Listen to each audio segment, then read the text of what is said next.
Shalom and welcome back to the tea table, my friends. I hope these weekly messages are truly a blessing to you. When I was a youngster growing up, I enjoyed being the jester or the comedian of the group. I just like to make people laugh, and that attribute seems to have stayed with me even up to my current age. Psalm 126 verse 2 is very real for me. And it tells us, we were filled with laughter, and we sang for joy. And the other nations said, what amazing things the Lord has done for them. Oftentimes, I laugh about how good God has been in my life. I guess Job 8:21 is very real for me.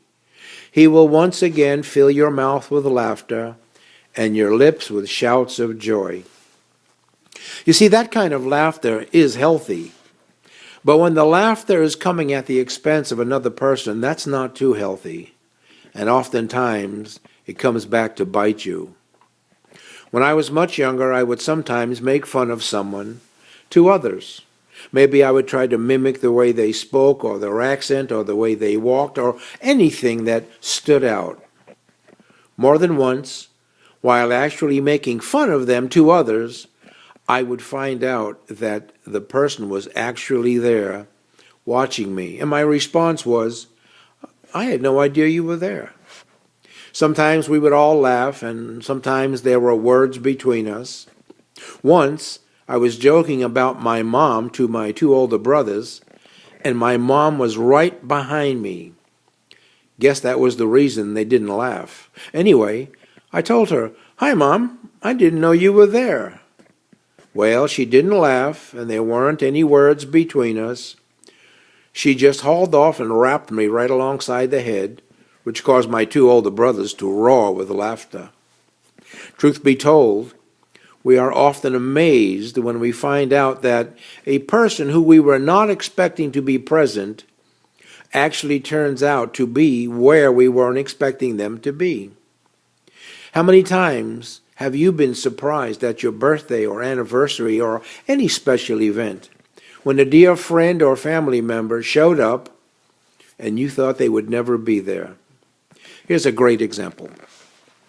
Norma's brother-in-law contacted her once and planned a way to surprise both her sister and her mother at the same time. So Norma flew to Pittsburgh and was picked up by her brother-in-law and secretly snuck into the house. After a short time, Norma walked out from hiding, and the house was filled with laughter and much joy. You see, the family had no idea she was there, and complete amazement filled the home. I said all of that just to say this. While reading in Genesis, I was absolutely amazed at Genesis 28, verse 16, which tells us, Then Jacob awoke from his sleep and said, Surely the Lord is in this place, and I wasn't even aware of it. And the reality of that verse really hit home. How many times has the Lord delivered us from a situation that would have been disastrous for us? How many times has our car slowed down coming into an intersection only to have another car run a red light? Maybe you had a gut feeling to cancel an activity only to find there was a major catastrophe where you would have gone. Maybe you had a gut feeling that you would have called a friend and warned them of some inner feeling of doom that you just experienced, only to find that they were spared from death or bodily harm because of your action. I once canceled a flight while living in Puerto Rico, while I was at the airport with my ticket in hand, in line to get on a plane, only to find the plane had engine failure with horrible consequences. What do we often do? Chalk it up to coincidence, chance, and happenstance. Or maybe we were just lucky. Sometimes we don't even give it much thought and press on with what we were doing because we're so busy with our program and our schedule. I mean, if Psalm 139 verse 7 is true, which tells us, Where can I go from your spirit? Where can I flee from your presence? And in Genesis 22 verse 13, we are told, when Abraham looked around, he saw a ram behind him caught by its horns in a bush. So Abraham took the ram and sacrificed it as a burnt offering in place of his son. What a lucky find! A ram stuck in the bushes. What a stroke of good luck. A really amazing coincidence. Talk about finding a four-leaf clover. Wow. Let's be real, my friends. That's what the world would say. But we are not of this world, and I believe coincidence is nothing more than God choosing to remain anonymous, which means unidentified. You see, we are told in Deuteronomy 31 verse 6, be strong and courageous, do not fear or be in dread of them. For it is the Lord your God who goes with you. He will not leave you or forsake you.